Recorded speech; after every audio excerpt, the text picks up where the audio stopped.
화불계 이 시 좀 보다 말았는데 처음부터 다시 한번 보도록 하겠습니다.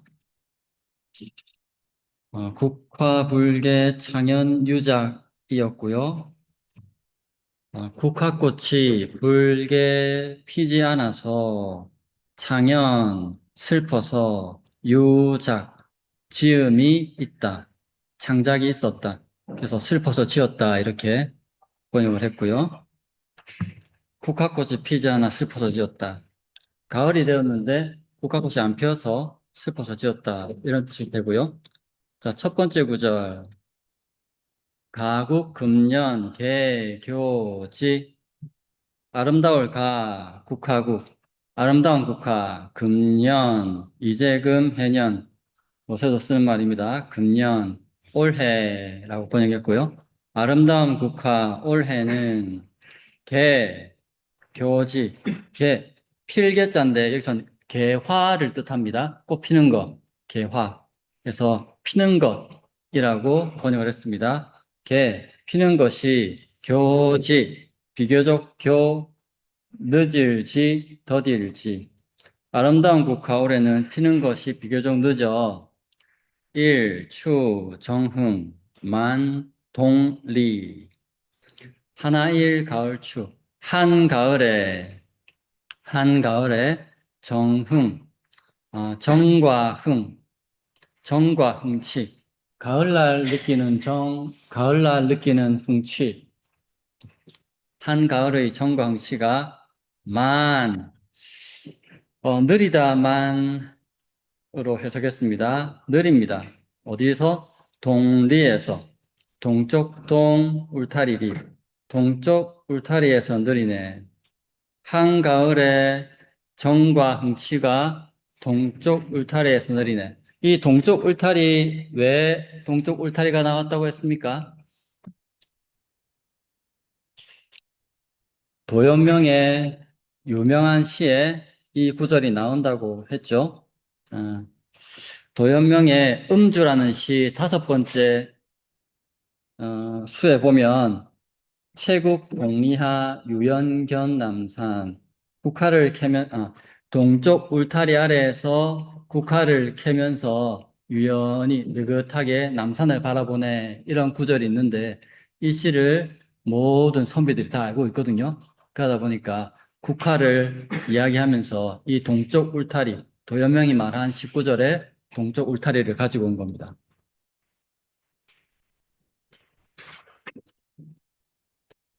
서풍 내시 무정사 서풍, 서쪽 바람. 주로 옛날 사람들은 서쪽 바람이 가을에 분다고 생각을 했거든요. 서쪽 바람은 대시, 대는 심하다, 시는 무엇이다, 심하게 뭐다. 서쪽 바람은 심하게 뭐다. 자, 어떻다는 거냐면, 무정사. 제가 앞에는, 전 시간에는 무정하다고 생각된다, 이렇게 했는데, 그것보다는 정사를 단어로 보는 게 더 낫지 않을까 그런 생각이 또 들더라고요. 그래서 정사를 단어로 봤습니다. 정사는 감정과 생각이라고 볼 수 있거든요. 서쪽 바람은 심하게 감정과 생각이 없으니 무정하니 이 말이겠죠. 정이 없다 이 말입니다. T이다 이 말입니다. T. F가 아니라는 겁니다. 불입, 황하, 입, 빈사.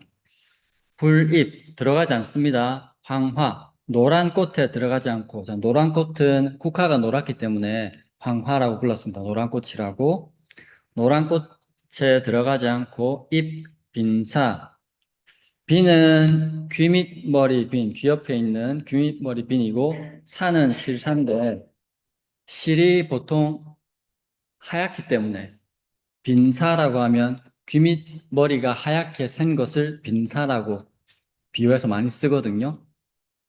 그래서 가을 기운이 국화꽃 피우는 대로 들어가지 않고 내 머리에 흰머리 만드는 대로 들어왔구나. 이렇게 이야기를 하고 있는 겁니다. 그래서 음, 서거정이 이렇게 자기가 나이 들어서 흰머리 늘어나는 것을 국화꽃 피지 않는 것과 연관시켜서 표현한 것을 보고 허균은 사랑스럽다, 노인네의 투정이 귀엽다, 뭐 이런 식으로 받아들였습니다. 서거정의 시 국화불개 창현유작은 늦가을의 정치와 세월의 덧없음을 절묘하게 결합한 작품입니다. 국화가 피지 않은 것과 내 흰머리 늘어나는 것을 결합시켰다 이 말입니다. 올해는 유독 국화가 늦게 핀다는 서두는 가을의 정취를 온전히 즐기지 못하는 작가의 답답함을 드러냅니다. 동쪽 울타리 동리는 도연명의 19절에서 유의한 표현으로 전원 생활의 즐거움과 은일의 상징이 되는 단어가 되겠습니다. 차가운 가을바람, 서풍이 야속하게 느껴지는 이유를 설명하면서 그 바람이 국화꽃을 피우는 대신 작가의 귀밑머리로 파고들어 흰 머리카락을 만들어냈다고 원망 섞인 한탄을 하고 있습니다. 허균은 이 작품에 대해서 사랑스럽다는 찬사를 남겼습니다. 허균이 그렇게 평한 이유는 시적 화자가 자신의 늙음을 한탄하는 방식이 매우 재기발랄하기 때문으로 보입니다. 보통은 늙음을 서글픈 일로 치부하지만 서거정은 가을바람이 국화꽃에 들어가야 할 기운을 빼앗아 내 머리카락을 하얗게 물들었다는 식으로 바람 탓으로 돌렸기 때문입니다.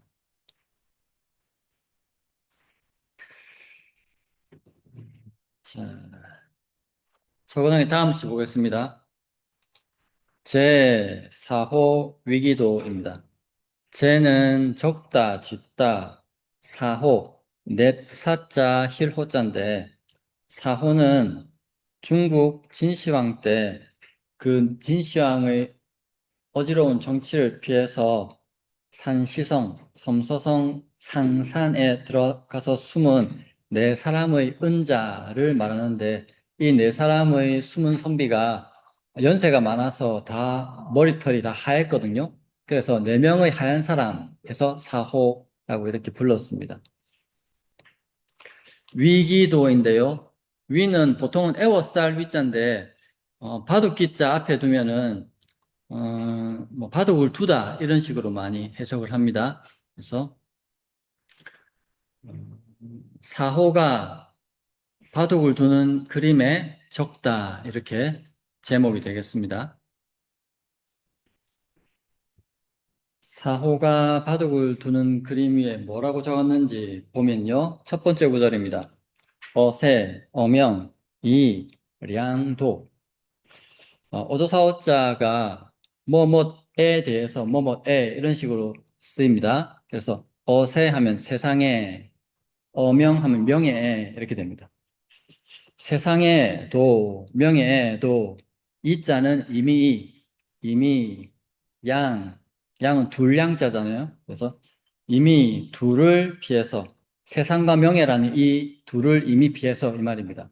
어세, 어명, 이량도 세상에도 명예에도 이미 세상과 명예라는 이 둘을 피해서 한, 위일구, 자, 빈고 한가하게 위일곡 바둑 둘 때 대국 이렇게 하잖아요. 큰 시합을 대국, 큰 시합을 대국이라고 합니다. 한 판, 두 판 할 때 이 국자를 쓰는데 1국은 한 판입니다. 어, 한가롭게 한 판을 바둑 둘 위자 한가롭게 한 판을 두며 자빈고 자, 아들 자자가 바둑돌이라는 뜻이 있습니다. 바둑돌 자자입니다. 바둑돌 자, 바둑돌, 빈은 빈번하다 할 때 빈, 자주, 고는 두드리다. 두드리다, 자, 바둑돌을 바둑판에 탁 놓쳐 이걸 두드리다라고 표현한 겁니다. 한가롭게 한 판 두며 바둑돌 자주 치네. 바둑판 위에 놓는 것을 이야기합니다. 차중, 요수, 무인식 이 차자 가운데 중 이 중에 묘수 묘수라는 말은 요서에도 쓰죠. 바둑에서 나온 말입니다. 묘수. 묘한 바둑수, 묘한 착수, 묘한 바둑수를 묘수라고 하는데 일반적으로도 많이 쓰이는 그런 단어입니다. 생각해내기 힘든 좋은 방법을 묘수라고 이야기하죠. 이 중에 묘수, 무인식, 아는 사람 없었는데, 어, 무인식. 이 지금 바둑을 두고 있는데, 이 바둑 이야기를 하고 있기 때문에 뭔가 뛰어난 수를 아는 사람이 없었는데, 자, 왜 이 말을 했는지 뒷구절을 봐야 이해가 되는데요. 뒷구절 마지막 구절입니다. 해, 유, 안유, 일착고. 모일 회자는 부사로 마침, 때마침 이런 뜻입니다. 마침, 때마침. 마침, 있었습니다. 뭐가 있었냐면 안유. 안은 편안한 자인데 편안하게 하다라는 동사로 쓰였고요. 유는 성시유입니다. 자, 유씨를 가진 왕조가 어느 왕조가 있죠? 자, 상산사호가 어느 때 사람이라고 했습니까? 진나라의 난리를 피해서 간 사람이라고 했잖아요. 진나라 다음에 중국이 어느 나라입니까? 한나라죠. 한나라 누가 세웠습니까? 유방이 세웠죠. 항우하고 싸워서 이겨서 유방이 세웠습니다. 그 유씨 유가 이 유자입니다. 마침 있었지. 유씨를 편안하게 한 착수의 높음이. 자, 착은 바둑을 두다 둘 착자이거든요. 바둑을 두다 둘 착자. 고는 그 둔 바둑의 수준이 높았다라는 뜻입니다. 마침 있었지. 유씨를 편안하게 한 착수의 높음이. 자, 이거는 안유가 유씨를 편안하게 한 게 도대체 뭔지를 알아야 되거든요. 이게 뭐냐면 말씀드린 것처럼 상산사호는 진시황 때 난리를 피해가지고 상산에 숨어있던 4명의 현자인데요. 유방이 한나라를 세울 때 이 사람을 자기 밑으로 두려고 그렇게 노력을 많이 했습니다. 그런데 이 4사람이 전혀 유방이 불러도 오질 않았어요. 그런데 유방이 한나라를 세운 다음에 첫째 부인 여후 말고 그다음에 그 척부인이라는 다른 부인이 있었는데 그 부인의 아들을 태자로 삼고자 합니다. 근데 이미 그 척부인인 여호의 아들이 태자로 책봉되어 있는 상태였는데 책봉되어 있는 그 여호의 아들이 너무 유약하다고 생각을 하고 척부인의 아들을 태자로 갈아치워야 되겠다 이렇게 생각을 했습니다. 그 말을 듣고 여후가 유방의 왕비가 어떻게 해야 우리 아들을 왕으로 만들 수 있을까 고민을 했습니다. 그래서 은퇴해 있던 유방의 브레인 중에 가장 유명한 사람이 누굽니까? 장량. 은퇴해 있던 장량한테 척부인이 사람을 보냅니다.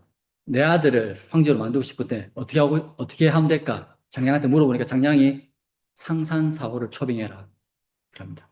그래서 갖은 수를 다해서 척부인이 상산사호를 초빙해서 유방이 연회자리를 불렀는데 연회자리를 열었습니다. 그 연회자리에 그 여호의 아들, 현태자죠. 현태자가 상산사호를 모시고 그 아버지 유방이 개최한 연회장에 갑니다.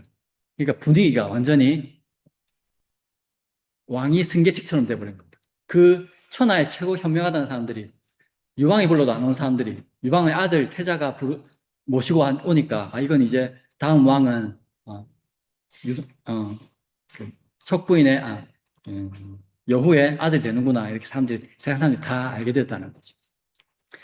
그거를 유씨를 안정시킨 높은 한 수라고 표현한 겁니다. 상산사후가 숨어서 바둑만 둔 것이 아니라 천하를 잃고 천하의 안정을 도모하기 위해서 그 여후의 아들에게 힘을 보태준 것, 이것을 높은 착수라고 이렇게 표현을 한 겁니다.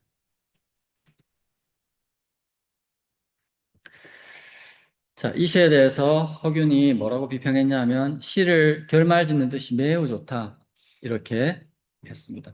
상산사후의 고사를 유씨 집안을 안정시킨 왕위를 안정시킨 이 고사를 사용한 것을 아주 높이 평가한 겁니다. 제4호 위기도는 바둑을 두는 4명의 노인, 즉 상산사후의 그림에 붙인 시입니다. 이 작품은 세상의 명예와 이익을 뒤로하고 산속에 숨어 살던 고결한 선비들의 풍모를 담아내는 동시에 역사를 바꾼 결정적인 순간을 바둑의 한 수에 비유해서 탁월하게 풀어냈습니다. 시의 전반부에서는 세속의 명리와 복잡한 세상사를 멀리하고 산속에 숨어든 네 노인의 한가로운 일상을 묘사합니다. 한나라 고조 유방이 태자를 교체하려 했을 때 은거 중이던 상산사후가 나타나서 태자를 보필함으로써 유씨 왕조의 기반을 안정시킨 역사적 사건을 안유라고 이렇게 표현을 하면서요. 시인은 높은 한 수라고 평가했습니다. 허균은 이 시의 셋째 구절인 이 가운데 묘수를 아는 사람이 없었는데 라는 구절에 대해서는 조금 속되다라고 지적했습니다. 너무 평이한 표현이라고 본 거겠죠? 이는 시어의 선택이 다소 평이하거나 세련미가 부족한 점을 꼬집은 것으로 보입니다.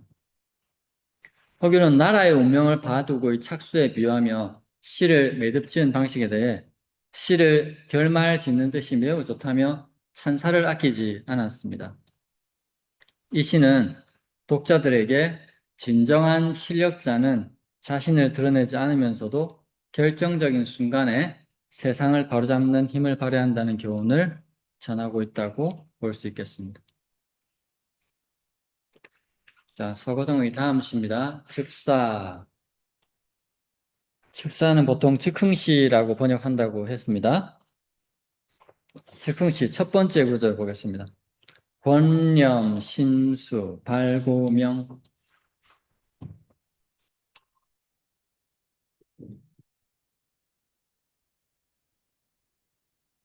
자, 권은 말아 올리다. 령은 발, 블라인드.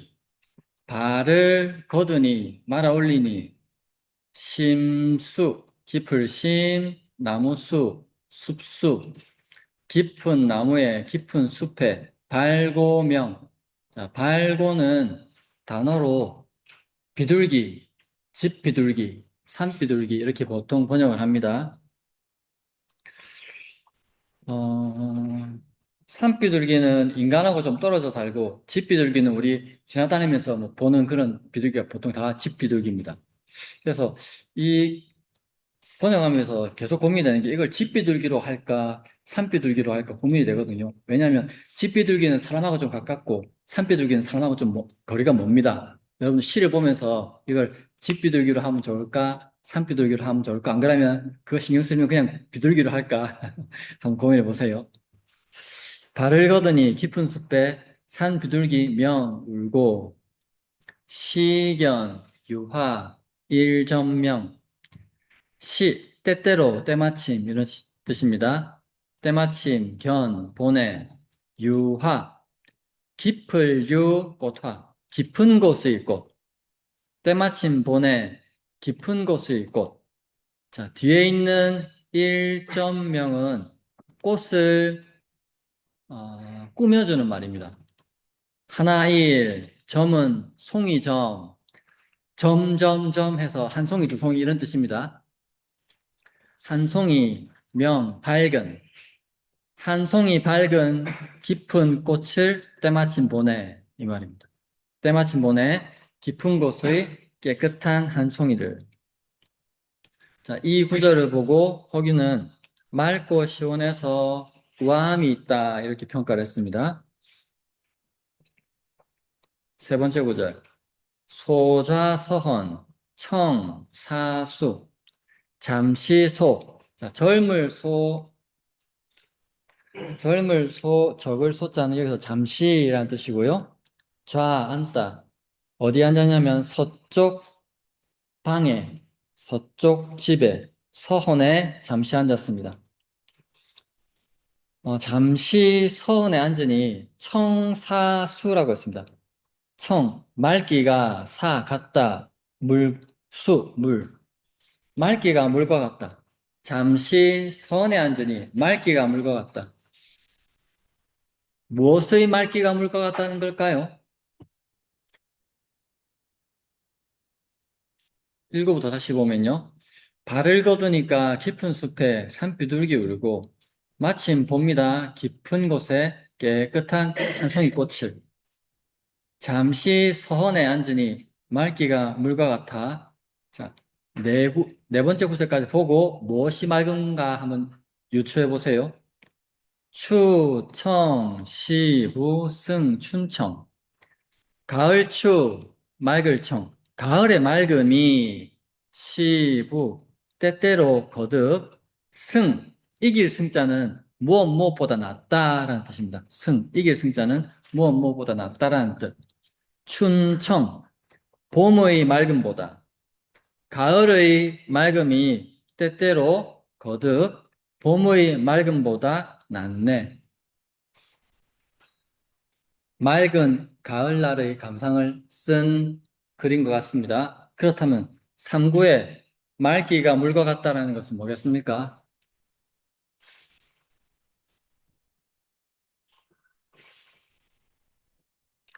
미세먼지가 없다 이런 말인 것 같아요. 공기가 너무 좋다, 날씨가 너무 좋다 이런 뜻에서 청자를 쓴 것 같습니다. 보통은 봄날이 참 좋은데 가을날도 참 괜찮네 이렇게 이제 표현하고 있는 거예요. 보통 평소 생각에는 봄이 참 좋은데 가을날도 참 괜찮구나 이런 감정을 담아서 쓰지 않았을까 생각됩니다. 자, 서고동의 즉사는 눈앞의 풍경을 보고 즉흥적으로 읊은 시입니다. 선비의 서재에서 느낀 가을날의 정적과 맑은 기운을 생생하게 담아내고 있다고 하겠습니다. 발을 걷자마자 깊은 숲에서 들려오는 산 비둘기의 울음소리가 정적을 깨며 청각적인 자극을 줍니다. 어두운 숲의 배경 속에서 유독 깨끗하고 밝게 빛나는 꽃 한 점, 꽃 한 송이는 시각적 대비를 이루며 시 전체에 생기를 불어넣어 주는 역할을 합니다. 이어지는 구절에서 화자는 서쪽 방인 서원에 잠시 앉아 자신을 둘러싼 공기를 느낍니다. 이때 느껴지는 맑고 깨끗한 기운을 물과 같다고 표현했는데 이는 단순히 주변이 깨끗하다는 의미를 넘어서 작가의 내면 세계까지 투명하게 정화되었음을 암시한다고 해석할 수도 있겠습니다. 작가는 가을날의 맑음이 봄날의 그것보다 낫다는 찬사로 시를 냈습니다. 흔히 만물이 소생하는 봄의 생명력을 높이 평가하지만 서거정은 모든 것이 여물고 투명해지는 가을의 청명함에서 선비다운 고고한 멋을 발견한 것입니다. 허균은 이를 두고 맑고 시원해서 우아함이 있다라고 비평했는데 이는 서거정 식품의 정수를 꿰뚫는 평가라고 할 수 있겠습니다. 자, 다음은 강희맹의 작품을 볼 텐데 강희맹도 앞서 나온 사람이지만 복습 겸 해서 한번 보고 작품으로 들어가겠습니다. 한번 기억을 되살려 보세요. 사숙제라는 호를 썼고요. 강희맹입니다. 당대 추앙을 받던 문장가였는데요. 정치가로서는 세조, 예종, 성종 3대를 섬겼고요. 경국대전, 동문선 등을 서거정과 함께 편찬했습니다. 그리고 금양잡록이라는 농사 짓는 법에 대한 책을 쓰기도 했고 촌담회의라는 어, 백성들의 삶을 담은 글, 좀 음담패설이긴 하지만 그런 책을 짓기도 했습니다. 영의정 시몬의 외손자입니다. 왕실의 인척이고요. 신시문과에서 장원급제, 항상 여기 보면 장원급제하는 사람들이 많이 나오죠. 장원급제했고요. 그 다음에 뭐 세조가 했던 특별과거에서도 급제하고 익대공신에 책봉됐습니다. 이게 좀 제 개인적으로는 마음에 걸리는 부분인데, 자, 세조 때 남이 장군이 세조의 엄청난 총애를 받으면서 어, 성장을 합니다. 그래서 26, 27대 병조 판서가 되죠. 병조 판서가 되는데 어, 병조 판서 되고 난 다음에 역적으로 몰려서 사형을 당합니다. 그런데 그 사형을 시킨 다음에 역적을 물리친 그 일 때문에 그와 관련된 남이를 처벌하는 데 있어서 도움을 준 여러 사람들을 공신으로 책봉을 했어요. 그게 이제 입대 공신인데 이때 처음에 입대 공신에 강희맹은 제외가 되었어요. 그런데 강희맹이 스스로 내가 왜 공신인지에 대해서 쭉 써가지고 예종한테 갖다 줬어요. 내가 이런 점으로 해서 내가 공신입니다. 이렇게 하니까 예종이 그걸 보고 공신 책봉에 해줬어요. 강희맹을. 근데 이게 참 아름답게 보이지가 않는 거라, 제 눈에는. 왜냐하면 당시 예종하고 강희맹하고 26살 차이가 났고 강희맹은 왕실의 인척이고 어린 예종 입장에서 뭐 인척인 어른이 내 책봉해달라고 이렇게 막 구구절절 써가지고 왔는데 그 어떻게 금방 매정하게 자르겠습니까? 아, 그러니까 이 공을 위해서 뭐 너무 자기 걸 챙긴 것 같아서 좀 아름답게 안 보이는 그런 부분입니다. 그리고 연산군이 아플 때 강희맹 집에서 치료를 한 적이 있고요. 그리고 서거정과 함께 동문선을 편찬했고 벼슬 하는 도중에 세상을 떠났습니다. 엄마가 영의정 시몬의 딸이고요. 세종이 이보부고 세조가 이종 사촌입니다. 아버지는 강석덕, 그리고 형이 강희안인데 강희안 시, 글씨, 그림에 모두 뛰어난 천재라고 알려진 사람이었고요. 그리고 뭐 과거 시험이 있었는데 강희맹이 그 집안의 상 때문에 참여를 못하니까 세조가 강희맹을 위해서 다시 과거를 열 정도로 그렇게 신임을 받았던 사람입니다. 그리고 연산군이 아플 때 집에서 연산군을 치료했기 때문에 연산군이 나중에 왕이 된 다음에 강희맹 집 앞에 소나무에 벼슬을 내려서 사람들이 강희맹 집 앞을 말 타고 지나가지 못하도록 했습니다. 말에서 내려서 갈 수 있도록 그렇게 연산군이 배려를 해줬습니다. 그리고 강희맹은 서거정하고 4살 정도 차이가 났는데 서거정이 강희맹을 그렇게 좋아했습니다. 그래서 관포지교를 보면은 뭐 관중이 맨 마지막에 이렇게 이야기하잖아요. 나를 낳아준 사람은 부모요. 나를 알아준 사람은 포숙이다. 이렇게 관중이 이야기를 했다고 하는데 그 말을 가져와서 서거정이 뭐라 했냐면 나를 낳아준 사람은 부모요. 나를 알아준 사람은 강희맹이다. 이렇게 이야기할 정도로 서거정이 강희맹을 아주 좋아했다고 합니다. 경국대전을 만들었고 동문선을 만드는 데 참여했고 동국, 여지, 승남, 국조, 오레이 이렇게 굵직굵직한 나라의 서적을 만드는데 강희맹이 참여를 했습니다. 그리고 이렇게 잘 나가는 훈구파 고위직에 있었으면서도 백성들의 일상생활 중에 있었던 여러 가지 잡다한 이야기들을 모아서 촌담회의라는 이런 어, 책을 만들기도 했습니다. 그리고 농사의 중요성을 일찍이 파악해서 곡식의 품질, 파종 시기, 농사 작업 순서 등을 정리한 금양잡록이라는 책을 만들기도 했고요. 그리고 자녀들에게 훈자 오설이라는 글을 남기기도 했습니다. 그런데 워낙 왕족이고 금수저고 잘 나가고 이러다 보니까 살인파에서는 훈구파와 대립하고 있던 살인파에서는 이 사람에 대해서 평생 임금의 뜻에 바른 말 못하고 그냥 영합만 한 전형적인 그냥 관료다 이렇게 비판하기도 하는데요. 그럼에도 불구하고 그가 국가의 기틀을 세우는데 한 기여는 여전히 인정해 줘야 될 부분이 아닌가 이렇게 생각이 됩니다. 자, 이러한 강희맹의 시를 보도록 하겠습니다. 차운, 김태수, 영, 정가운입니다. 차운, 운자를 따라서 지었습니다. 김태수, 김태수는 주석에 보면 김종직을 가리킨다고 되어 있습니다. 김종직이, 김태수가 전가를 읊은 운에 차운하다입니다. 김종직이 전가라는 작품을 썼는데 그 전가의 운자를 따서 지었다 이 말이 되겠습니다. 이 시에 대해서 허균이 비평 남기기를 아름다운 자태와 매력이 가득히 피어난다 이렇게 했는데 아름다운 자태와 매력이 어디서 피어나는지 정말 피어나고 있는지 한번 찾아보세요.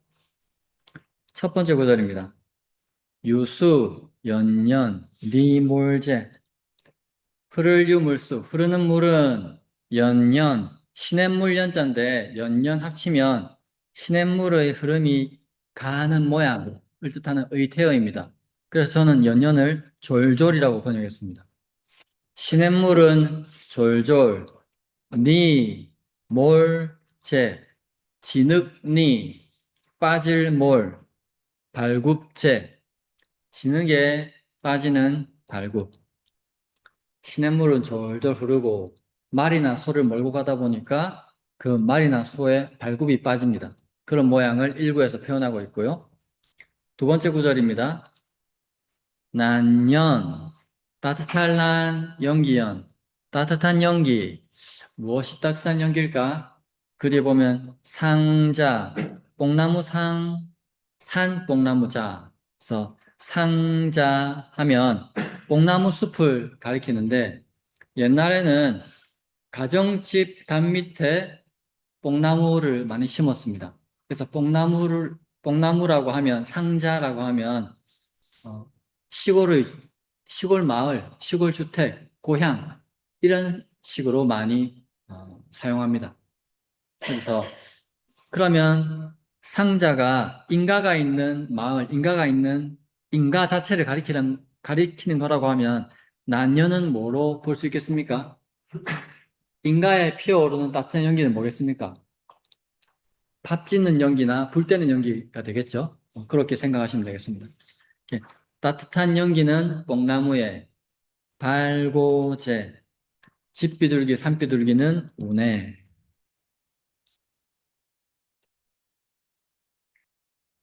자, 이 구절에 대해서 허균이 가입, 한자로 가능할까, 들어갈 입, 가입이라고 원어로 썼는데 저는 그것을 시선집에 들어갈 만하다 이렇게 번역을 했습니다. 시선집에 들어갈 만하다. 이 구절, 이 정도의 구절이면 훌륭한 시로 뽑을 만하다 이런 개편했다고 생각합니다. 그게 이제 이 두 구절이라는 거죠. 난연, 쌍자, 발고제하고 앞에 구절하고 이렇게. 세 번째 구절 보겠습니다. 아옹, 해사, 아동건, 호칭 늙은이 옹, 아옹입니다. 그래서 아옹은 집안의 할아버지나 늙은 아버지를 친근하게 부르는 말입니다.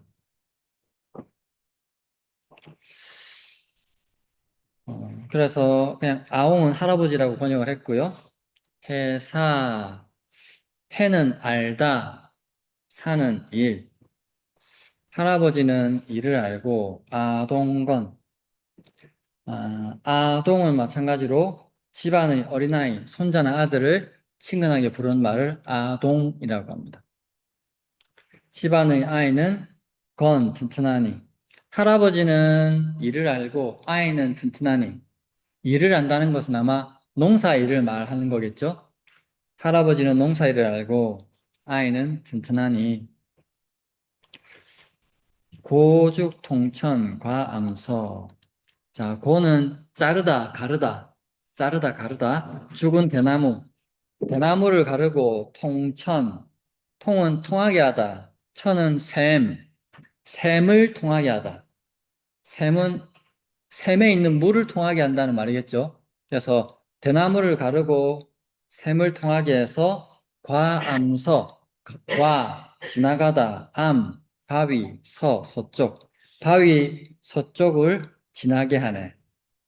대나무를 갈라서 샘을 통하게 해서 바위 서쪽을 지나게 하네. 이거는 농사 짓기 위해서 물 대는 거죠. 대나무를 잘라가지고 거기에 파이프처럼 만들어서, 그죠? 파이프처럼 만들어서 샘이 들어가서 물이 저절로 옮겨갈 수 있도록 그 작업을 하는 것입니다.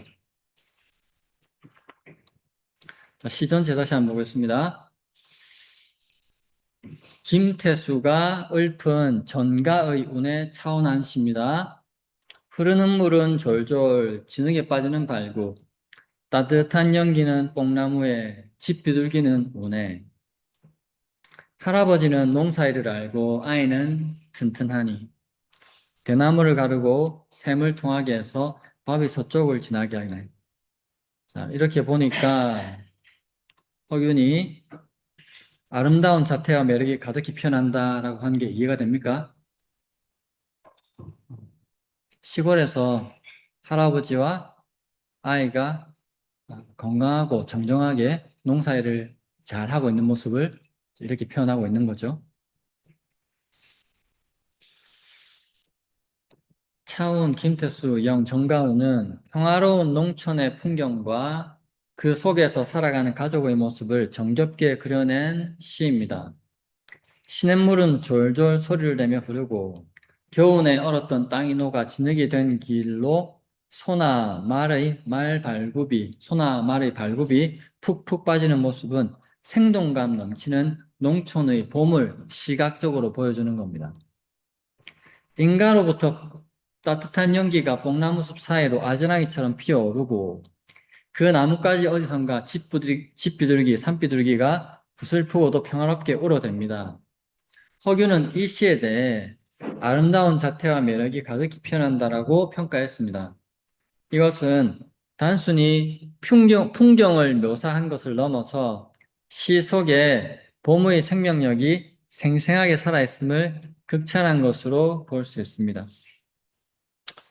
농사일에 잔뼈가 굵어 세상 이치와 농사 비결을 훤히 꿰고 있는 할아버지와 그 곁에서 씩씩하고 건강하게 자라나는 어린 손자의 대비는 가족의 화목함과 대를 이어가는 농촌의 생명력을 상징합니다.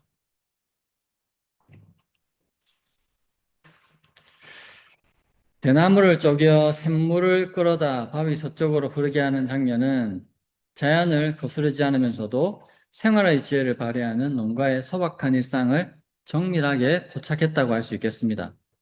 허균은 이 시를 두고 자신의 시선집에 마땅히 들어갈 만하다는 높은 평가를 남겼습니다. 화려한 수식어 사용하기보다는 일상의 사소한 장면들을 따뜻한 시선으로 관찰하여 마치 한 폭의 풍속화를 보는 듯한 즐거움을 주기 때문으로 생각됩니다.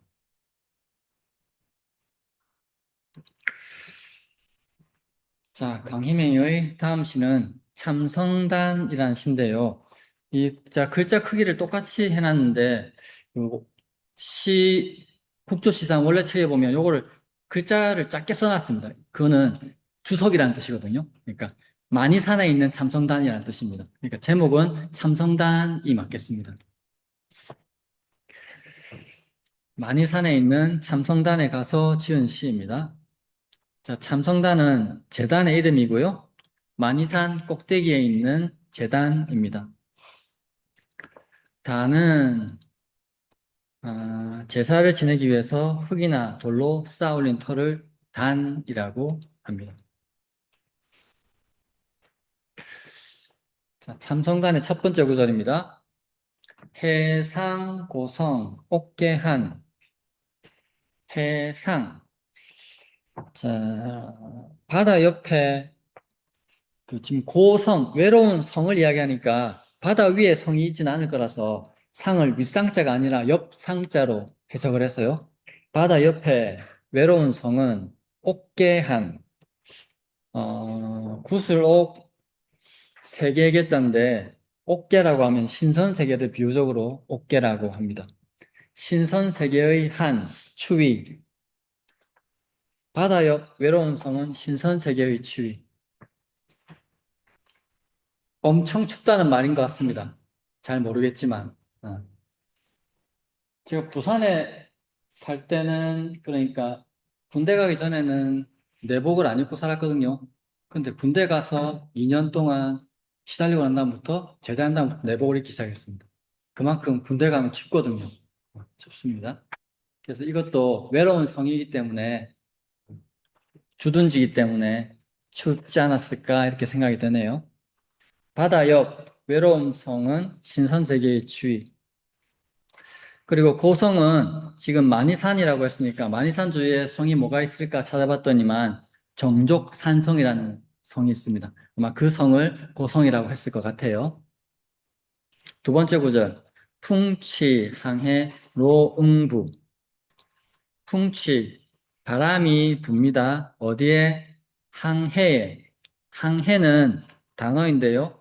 밤에 물기운이 엉겨서 맺힌 이슬을 항해라고 하는데, 여기서는 뒤에 또 이슬 로자가 나오니까 항해는 이슬이라고 하기보다는 이슬 기운이로 번역을 하고 그 다음 거를 이슬로 번역했습니다. 그래서 바람은 이슬 기운에 불어서 이슬이 넓게 엉겼네 이 말이거든요. 바람이 이슬 기운에 불어서 바람이 부니까 더 추워지죠. 그래서 이슬이 넓게 엉겼네. 세 번째 구절. 허보인제 청명회. 보허인제 청명회. 보, 걷다, 걸음보. 허공허. 인, 사람인. 보허인은 뭡니까? 허공을 밟는 사람. 허공을 밟는 사람. 신선을 이야기합니다. 이 세상 사람이 아니죠. 신선은 제 청명회. 청명 밖에 있습니다. 풀을 청, 자, 명자가 어, 하늘 명자입니다. 보통은 어두울 명자인데 여기서는 하늘명. 푸른 하늘 밖에 있다. 허공을 받는 사람은 푸른 하늘 밖에 있으니 신선은 우리의 시선 안에 있지 않다는 겁니다. 신선은 우리 시야 밖에 있으니 음파, 경장, 월, 만단, 읊을 파, 마칠 파, 읊기를 마치다, 경장, 옥경, 빛날 장인데 경장은 훌륭한 시나 문장을 경장이라고 합니다. 그래서 음파경장은 훌륭한 시를 다 읊고 나니, 읊기를 다 하니, 훌륭한 시문을 다 읽고 나니 월 만단 달빛 월 가득 찰만 재단단 달빛이 재단에 가득하네. 강희맹이 만이산 참성단에 가서 보니까 바다 옆에 외로운 성은 신선세계의 추위처럼 너무 춥고 바람 불어서 이슬 기운에 부르니까 그 이슬 기운이 이슬로 넓게 엉기고 제사를 흠양하는 그런 신선, 보호인, 허공을 받는 사람은 하늘 밖에 있으니 지금 이 아름다운 시를 다 읽고 나니 달빛은 이 참성단 재단에 가득하네. 이렇게 시를 마무리하고 있습니다. 자, 이 시에 대해서 허균은 어떻게 평가했냐면 비록 신선의 골격이 부족하지만 그래도 조금 속세를 벗어났다. 아주 뛰어난 신선시는 아니지만 그래도 속세를 벗어난 느낌은 있다. 약간은 좀 박하게 이렇게 평가를 했습니다. 인간 세상의 경계를 넘어 신선의 영역에 닿은 듯한 신비로움을 노래한 작품입니다. 강화도 만이산에 참성단을 배경으로 해서 세속을 초월한 도교적 이상향을 한 폭의 그림처럼 그려내고 있습니다. 해상, 고성, 옥계한을 통해서 본격적인 풍경을 묘사했는데요. 바다 한가운데 외롭게 솟은 성곽, 주변으로 펼쳐진 차가운 기운을 선계, 즉 신선의 세계의 추위로 표현하고 있습니다. 풍치항해로 응부에서는 밤사이에 맺힌 맑은 이슬 기운 위로 바람이 불어오고 온 세상에 이슬이 엉기는 고요하고도 역동적인 자연의 변화를 포착합니다. 보호인재 청명위에라는 구절처럼 허공을 사뿐히 밟으며 거니는 신선이 저 푸른 하늘 바깥에 존재한 듯한 환상적인 감각을 전달합니다. 음파경장 월만단에서는 이 신비로운 여정의 정점을 다루는데요. 아름답고 훌륭한 시문을 읊조리고 나니 어느새 차오른 달빛이 온 참성단 재단을 가득 채우며 세상을 환하게 비친다라고 표현하고 있습니다. 허균은 이 시를 읽고 비록 신선의 골격은 부족하지만 그래도 조금은 속세를 벗어났다는 평을 남겼습니다. 이 비평은 매우 정교한 시선에서 비롯된 것입니다.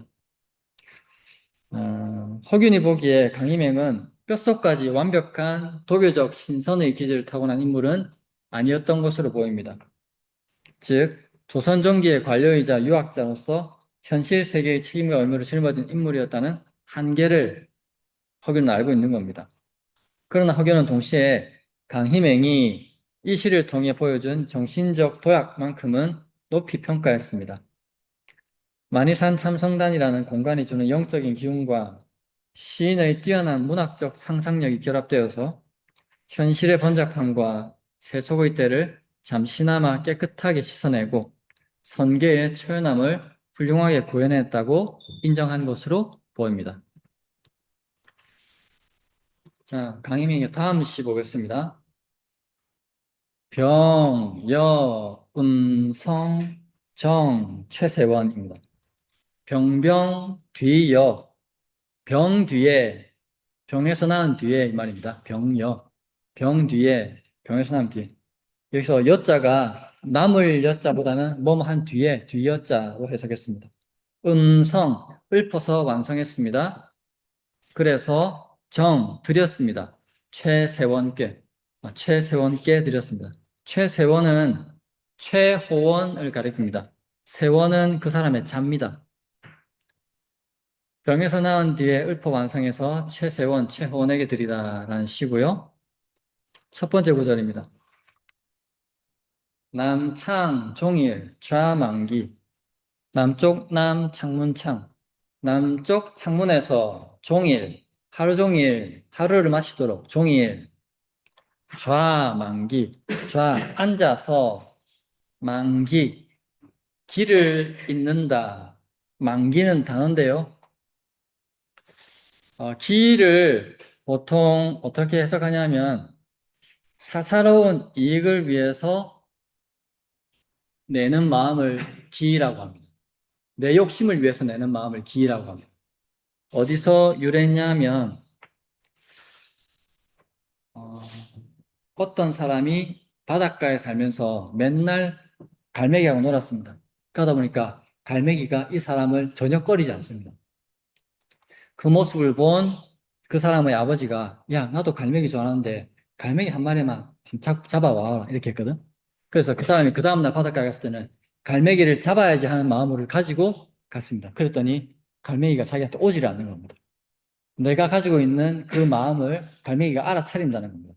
그래서 그 마음, 나의 이익을 챙기려는, 갈매기를 잡으려는 마음, 이걸 기심, 내 이익을 챙기려는 마음을 기심이라고 하고, 만기는 내가 가지고 있는 이기심, 내가 가지고 있는 이런 나의 이익을 챙기려는 이 마음을 잇는 것을 만기라고 합니다. 남쪽 창에서 하루 종일 기심을 잇는데 정원, 무인, 조학비, 정원에는 사람이 없고 내가 남쪽 창에 하루 종일 앉아가지고 나의 이기심, 나의 욕심을 잊으려고 막 그렇게 노력하고 있는데 집 정원에는 사람도 없고 새들은 날기를 배우네. 새끼들이 바로 날지 못하잖아요. 파닥파닥 하다가 날잖아. 그 모습을 캐치해서 이렇게 표현하고 있습니다. 정원에는 사람 없고 새는 날기를 배우네. 이 구절에 대해서 허균은 한가하고 조용하다 이렇게 평가를 했고요. 세 번째 구절입니다. 새초 암양 난멱처 가늘다 새 풀초 가는 풀 암향 어두울 암 향기 향자인데 어두운 향기 이 어두운 향기라고 잘 안 하고 이게 단어로 어디서 나는지 모르겠는데 풍겨 나오는 아주 좋은 향기를 암향이라고 합니다. 가는 풀에서 나는 그윽한 향기. 그래서 제가 암향을 그윽한 향기라고 번역을 했고요. 난, 멱처. 난, 어렵다. 멱, 찾다. 처, 장소, 곳, 처. 가는 풀에서 나는 그윽한 향기는 그 곳을 찾기가 어렵고 어느 곳에서 그 향기가 유래하는지 그 진원지를 찾기가 어렵다 이 말입니다. 어디선가 좋은 향기가 나는데 이게 어디서 나는지 모르겠다 이 말입니다. 다면 잔조 우비비 옅을 담 안개연 옅은 안개 잔조 남을 잔 햇빛조 남은 햇빛. 자, 잔조는 단어로 저녁에 지는 햇빛, 일몰을 가리킵니다. 옅은 안개, 지는 햇빛, 비비, 비는 비비, 비자가 조용히 오는 비자거든요. 그래서 이 비자 두 개 합쳐가지고 조용히 비 내리는 모양을 가리킵니다. 그래서 제가 이것을 부슬부슬이라고 번역을 했습니다. 옅은 안개, 지는 햇빛, 비는 부슬부슬. 자, 이 시 전체에 대해서 허균은 내용이 잘 이어지고 끝없이 이어진다. 내용이 잘 이어지고 끝없이 이어진다고 했는데 과연 그런지 처음부터 다시 한번 보겠습니다. 자, 제목은 병에서 나은 뒤에 완성해서 최세원께 드리다고요. 첫 번째 구절. 남쪽 창에서 종일토록 앉아서 기심을 읽는데 나의 이기심을 읽는데 정원에는 사람이 없고 새는 날개를 배우네. 가는 풀에서 나는 그윽한 향기는 찾을 곳 어렵고 옅은 안개, 지는 햇빛, 비는 부슬부슬 내리네. 어떻습니까? 내용이 잘 이어지고 끝없이 이어지는 것 같습니까? 자, 병녀, 성, 정, 최세원은 오랜 병치를 겪고 난 뒤 몸과 마음이 회복되는 과정에서 찾아온 깊은 평온함과 자연의 이치를 담담하게 노래한 시입니다. 이 시는 병고를 딛고 일어난 자기의 아픔을 병을 딛고 일어난 사람의 초연한 시선과 세속의 욕망을 내려놓은 경지를 정밀하게 묘사해서 조선전기 사대부 시문학의 진수를 보여준다고 할 수 있겠습니다. 그 제가 뭐 자주 몇 번 말씀드린 것 같지만 평소에 이렇게 살면서는 내가 이렇게 누리는 게 감사하다는 걸 잘 몰라요. 그런데 내가 뭐 사업이 망하거나 아프거나 주위의 가족이 아프거나 이렇게 시련을 직접 몸으로 겪게 되면 내가 아무 일 없이 지내는 이 하루의 일상이 얼마나 고마운지를 체감을 하게 됩니다. 그 체감을 아픔이 오기 전에 알면은 훨씬 행복하게 살 수 있어요. 여러분들에게 항상 말씀드리고 싶은 게 아무 일 없는 지금이 얼마나 행복한지를 너무 감사하게 알고 하루하루를 소중하게 사셨으면 좋겠다. 이렇게 말씀드리고 싶습니다. 남쪽 창가에 종일토록 앉아 욕심내는 마음을 잊고 있으니 뜰에는 사람 하나 없고 새들만 날개를 베우고 있습니다. 여기서 만기는 사사로운 이익이나 꾀를 부리는 마음인 기심을 잊었다는 뜻으로 갈매기를 잡겠다는 욕심을 품자마자 갈매기들이 먼저 알아채고 멀어지듯 인간의 인위적인 욕망은 자연과의 조화를 깨뜨립니다. 자, 이 시에 대해 호규는 한가하고 조용하다라는 평을 남겼고요. 시인이 욕심을 잊은 채 머무는 정원에는 찾아오는 사람 하나 없이 적막하지만 그 고요함 속에서 어린 새들이 파닥이며 날개를 베우는 생명의 성장이 조용히 이루어지고 있습니다.